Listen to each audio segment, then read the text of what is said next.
আসসালামু আলাইকুম ওয়া রাহমাতুল্লাহি ওয়া বারাকাতুহু। প্রিয় ভিউয়ার্স, আজকে এমন একটি বিষয় নিয়ে আলোচনা করতে আসলাম, আসলে যেটা হওয়ার কথা ছিল আরো দীর্ঘদিন পরে, কিন্তু সামহাউ বিষয়টা আগে ঘটতে চলেছে। দেখুন, ভারত এবং বাংলাদেশ পাশাপাশি রাষ্ট্র। বাংলাদেশ ভারতের তুলনায় অনেক ছোট একটি রাষ্ট্র। যেহেতু পাশাপাশি রাষ্ট্র, সেহেতু বাংলাদেশের সঙ্গে ভারতের একটি ভালো সুসম্পর্ক থাকবে, এটাই সবার জন্য ভালো। কারণ আ ব্যবসায়িক দিক থেকে বলেন, দৈনন্দিন যে প্রোডাক্ট গুলা আমাদের জীবনযাত্রার মান উন্নয়নের জন্য, জীবন ধারণের জন্য যে বিষয়গুলা প্রয়োজন, সার্বিক বিষয় নিয়ে ভারতের সঙ্গে বাংলাদেশের একটা সুসম্পর্ক থাকবে, এটাই আমাদের সবার চাওয়া ছিল। কিন্তু শুধুমাত্র ২ টি ব্যক্তির কারণে, ভারতের প্রধানমন্ত্রী নরেন্দ্র মোদি আর বাংলাদেশের সাবেক প্রধানমন্ত্রী শেখ হাসিনা, এই ২ ব্যক্তির ব্যক্তিগত এবং ব্যক্তিগত স্বার্থের কারণে বাংলাদেশ এবং ভারতের মাঝে যে একটি দেওয়াল তৈরি হয়েছে এবং আ এক ধরনের শত্রুতা, বৈরিতি ভাব তৈরি হয়েছে, সেটা শুধুমাত্র এই ২ ব্যক্তির কারণে। ভারতের সঙ্গে বাংলাদেশের সুসম্পর্ক আগেও খুব খারাপ ছিল না। ভারত বরাবরই বাংলাদেশকে তার নিজস্ব স্বার্থের জন্য ব্যবহার করেছে, এটা ঠিক। কিন্তু সম্পর্ক খুব খারাপ ছিল না। সম্পর্কটা, যেমন দেখেন, আপনার বাংলাদেশ স্বাধীনতার সময় আ ভারত যে উদ্দেশ্য নিয়েই হোক না কেন, সেটা তার ব্যবসায়িক উদ্দেশ্য অথবা তার শত্রুর সাথে বাংলাদেশের যুদ্ধ পাকিস্তানের সেই হিসেবে হোক, যেকোনো কারণে হোক, মোটামুটি ভারত বাংলাদেশকে একটু সহযোগিতা করেছিল।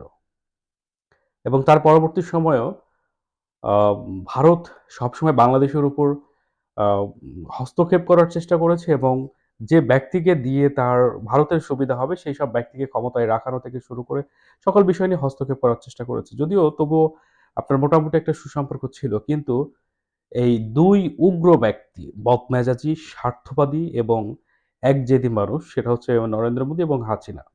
এই ২ ব্যক্তির কারণে আ দেশের মধ্যে ফাটল ধরেছে, সম্পর্কটা নষ্ট হয়েছে এবং বৈরিতা ভাব তৈরি হয়েছে। নরেন্দ্র মোদি এবং আপনি হাসিনার বিষয়টা যদি দেখেন, তাহলে দেখবেন যে ২ টা বিষয় একই বিষয়। তারা দুজনেই ক্ষমতা ধরে রাখার জন্য এমন কোন ধরনের পদক্ষেপ নাই, তারা সেটা গ্রহণ করে নাই। ভারতেও ঠিক নরেন্দ্র মোদি তার পুলিশ, প্রশাসন, সেনাবাহিনী, তার রাষ্ট্রীয় যে বাহিনীগুলো আছে সবগুলাকে সে ব্যবহার করেছে এবং আ বিপরীত, অর্থাৎ বিরোধী দলকে দমানোর জন্য যে ধরনের কার্যকলাপগুলা প্রয়োজন, সেগুলো সবই করেছে। ঠিক হাসিনাও তেমনি করে ভারতের শিক্ষা নেওয়া, ভারতের নয়, নরেন্দ্র মোদির শিক্ষা নেওয়া। হাসিনাও ক্ষমতায় থাকার জন্য এমন কোন ধরনের পদক্ষেপ নাই যেটা গ্রহণ করেনি। এবং যেখানে হাসিনাকে বিশ্বের সমস্ত রাষ্ট্র রিফিউজ করেছে, তাকে স্বৈরাচার, ফ্যাসিস্ট আ হিসেবে আখ্যায়িত করেছে। ঠিক সেই জায়গাতে নতুন করে আ এই আপনার নরেন্দ্র মোদি তাকে জায়গা দিয়েছে। এটা শুধুমাত্র ব্যক্তির কারণে। নরেন্দ্র মোদি যদি হাসিনাকে জায়গা না দিত, তাহলে হয়তো সর্বশেষ ভারতের সঙ্গে সম্পর্কটা যতটুকু খারাপ বা ভালো যাই ছিল, এতটা বৈরিতা ভাব তৈরি হতো না। যতটা সর্বশেষ যতটা বৈরিতা তৈরি হয়েছে হাসিনাকে জায়গা দেওয়া নিয়ে। যেখানে বিশ্বের সমস্ত রাষ্ট্র এটার এবং আন্তর্জাতিক মানবাধিকার লঙ্ঘন করেছে, তারপরেও ভারত তাকে জায়গা দিয়েছে। যাই হোক,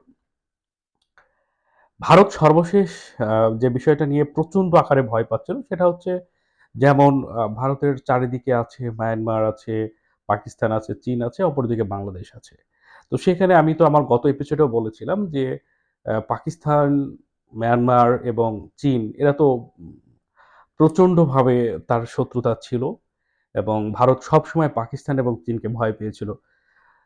আ হাসিনার কারণে বাংলাদেশের সঙ্গে তার একটা সম্পর্ক, নামধারী সম্পর্ক, ব্যক্তির সম্পর্ক তৈরি ছিল। যেহেতু ওই দেশের প্রধানমন্ত্রী নরেন্দ্র মোদি, এই দেশে তখন প্রধানমন্ত্রী ছিল শেখ হাসিনা। যার কারণে তারা যেভাবেই হোক না কেন বিষয়টা সুসম্পর্কের মধ্যে রেখেছিল। কারণ ২ জন একই পথের পথিক। সর্বশেষ আপনার ভারত কিন্তু প্রচন্ড ভয় পাচ্ছিল তার সেভেন সিস্টারস ভাঙা নিয়ে। চীন, যুক্তরাষ্ট্র, গত কয়েকদিন আগে ডক্টর মোহাম্মদ ইউনূস চীন সফরে যে এই সেভেন সিস্টার্স ভাঙা নিয়ে একটি বক্তব্য দিয়েছে, তার ফলে কিন্তু আপনার আ ভারত ব্যাপকভাবে ভয় পেয়ে গেছে। ব্যাপকভাবে। এবং দেখুন, আপনার আ আরেকটা বিষয় যদি দেখেন যে ভারত, অর্থাৎ ভারতের নরেন্দ্র মোদি তার আ মত প্রকাশের স্বাধীনতা কিন্তু ছিল না। বাংলাদেশে যেমন হাসিনা করেছিল প্রধানমন্ত্রী যখন ছিল শেখ হাসিনা, ঠিক নরেন্দ্র মোদিও তার বিরোধী কোনো দলকে মাথাচাড়া দিয়ে ওঠার সুযোগ দেয়নি। বাক স্বাধীনতা রাখে নাই। কিন্তু সেভেন সিস্টার্স তো এই মানে ভারতের। সেই ক্ষেত্রে তো সবারই একমত। এবং নরেন্দ্র মোদী যে একজেদী, একঘেয়েমি, বদমেজাজি এটা কিন্তু সবাই জানে।